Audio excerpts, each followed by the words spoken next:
Hola, buenos días, tardes, noches o madrugadas, a la hora que sea que estés escuchando esto. Hoy estamos Juliana Niño y yo, Laura Roncancio, y te vamos a hablar un poco sobre las infancias, sus roles sociales en la antigüedad y rutas de denuncia. Los dejo con Juli. Gracias, Lau. Infancia de los siglos XV a XVIII. En esta época la niñez no existía como tal. Si nacías ya eras una versión chiquita de un adulto, sin derechos, sin ternura y sin comprensión. Y lo peor, el abandono y el infanticidio eran súper comunes. Si el bebé no servía o era considerado una carga, siempre lo dejaban por ahí o lo mataban. Encima de todo lo veían como rebeldes, seres defectuosos que habían que corregir porque no eran útiles, eran físicamente débiles, necesitaban ser enderezados. Ya para el siglo XVIII, o sea, bastante tarde, es cuando por fin se empieza a estudiar la psicología infantil, pero ni siquiera lo hacían porque les interesaba su bienestar, sino porque los veían como adultos incompletos y querían saber por qué eran así. Hablemos un poco de los roles sociales que tenían los niños, niñas y adolescentes en la antigüedad. Antes, los niños no eran vistos como adorables, sino como una mano de obra súper barata, súper mal. Las niñas eran sirvientas, mucamas y los niños trabajaban en minas, fábricas o chimeneas porque como eran tan pequeños pues cabían en todo lado.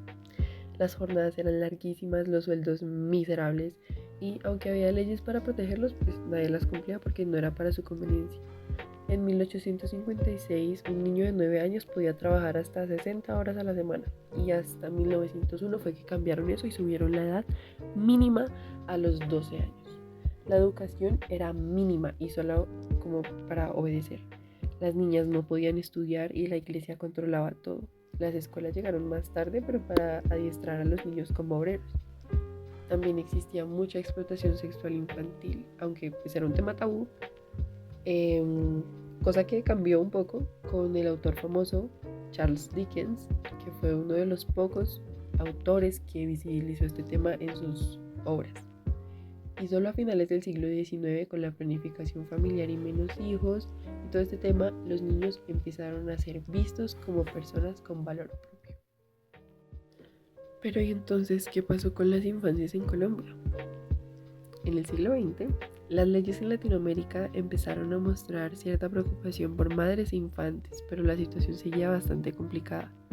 En Colombia, tras la caída de la Gran Colombia en 1830 y durante la Guerra de los 1000 días, muchos niños participaron como combatientes, aunque casi no se hable de esto.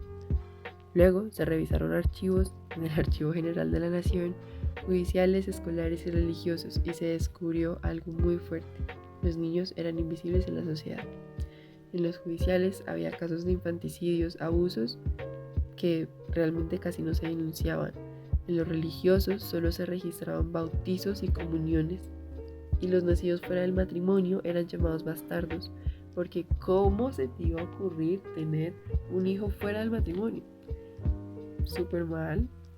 Eso era lo que opinaban tus papás, tal vez tus abuelos. En los escolares se hablaba de su rendimiento, pero no se les veía como personas con derechos realmente. Y todo esto estaba bajo el control moral cristiano de la iglesia. A pesar de que los niños estuvieran presentes en los registros, no eran valorados socialmente. Eran como fantasmas de la historia de nuestro país. Hasta 1989, que fue que la ONU adoptó la Convención de los Derechos del Niño y Colombia lo ratificó en la Constitución Política del 1991 con la Ley 12, reconociendo por fin sus derechos. La Ley 1098 de 2006 tiene por finalidad garantizar a los niños, niñas y adolescentes su pleno y armonioso desarrollo para que crezcan en el seno de la familia y de la comunidad, en un ambiente de felicidad, amor y comprensión, prevaleciendo el reconocimiento a la igualdad y la dignidad humana, sin discriminación alguna. Como principios tiene protección integral, interés superior, prevalencia de los derechos, corresponsabilidad, exigibilidad de los derechos, perspectiva de género, responsabilidad parental. Los derechos que tratan son a la calidad de vida y ambiente sano, integridad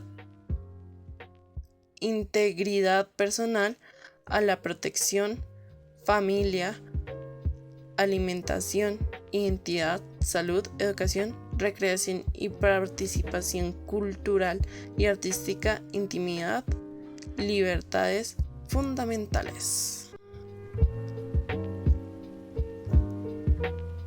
¿Cuáles son las rutas de denuncia? Instituto Colombiano de Bienestar Familiar, ICBF, presencial en los centros zonales, página web www.icbf.gov.co,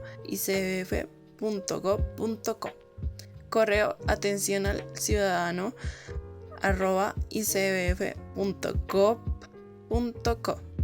línea gratuita nacional 018.000 918 080, línea 141, línea de protección a niños, niñas y adolescentes para denuncia de emergencia u orientación. Comisarías de familia, estas deben notificar a los entes de control como la Procuraduría y Personería. Policía Nacional, Infancia y Adolescencia, línea 123. Fiscalía 122. Un tema bastante importante para nosotros hoy en día.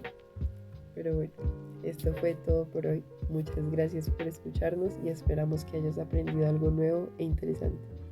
Chao.